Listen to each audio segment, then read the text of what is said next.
Coach, great run in China. I think that the big asset is that you play a lot of matches in a short time, so it will be very good for the future. So to do that.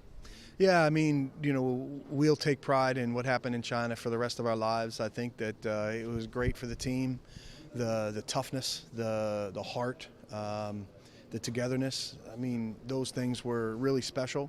The China win in particular, with everything that was working against us, and then for the team to step up and win that game, fantastic. So proud of everyone. And then Russia was also a significant win to me because the game was not easy, and the guys really responded and raised their level. What I'm proud about is that the fact that everything happened so quickly. There was so much travel and so many things involved. The experience really, was something for the guys, and I'm really proud of the team. The result on the world stage is fantastic, and it's something that we can take pride in and build on as we move forward.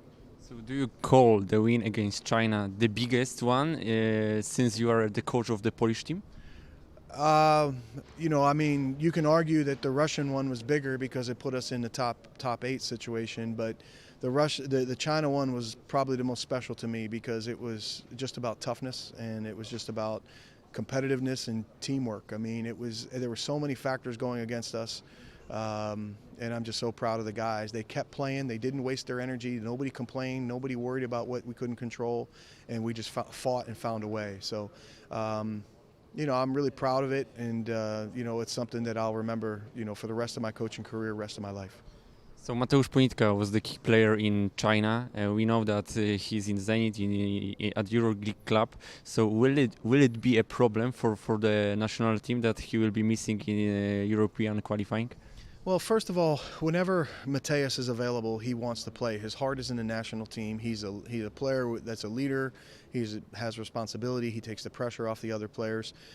So he always wants to play, and we know that. His heart is in the national team.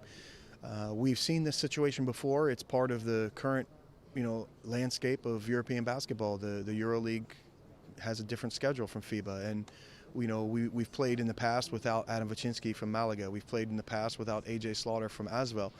And, you can't change it. So it's best not to waste your energy or worry about it. It's just best to, make the best of the situation. So when I look at these situations in a key player like Mateus is not there, you have opportunity to grow and develop other options. And I think when those players gain experience and do well, you broaden the depth of the national team.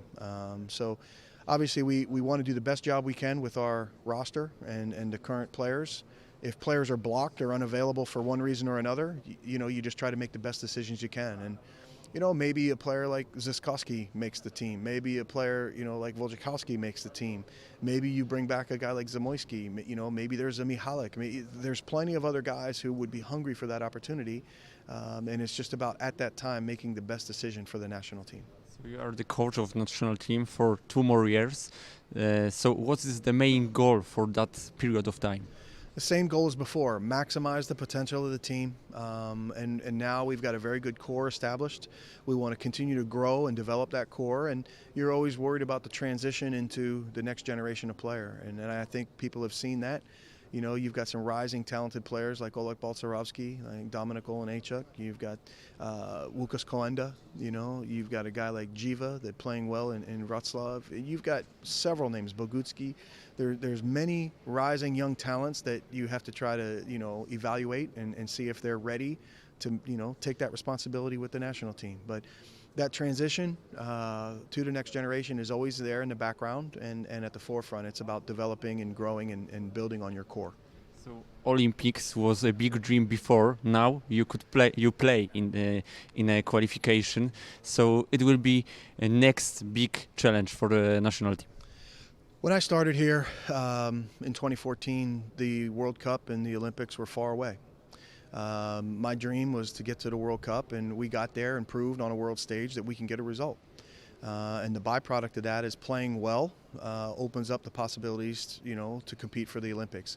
We know it's going to be extremely challenging. We know there's great teams and great players and great coaches involved, but we've also shown that we can compete and make our dreams come true. And this is the point right now that the Olympics, it's been probably since the 60s and since the Polish team has done well at the Olympics. And it's a dream of mine that we're back in the competition and we can compete for it. And now we've got to continue to try to raise our game, and we'll see, if we can get on another special run like we did in China. So that dream goal is number one. And then the second part is the tough thing about sports is sustaining success, being consistent. We've raised the bar. Now, the people are saying, hey, Poland can compete, Poland can do well. And now the point is to be consistent and sustain that success, building on our core, building the next generation of players. And when you are consistent, then you've consistently raised the level of Polish basketball, and this is the process we're in. So these to me are the next goals for the next 2 years of the dream goal of the Olympics and then sustaining success with the national team.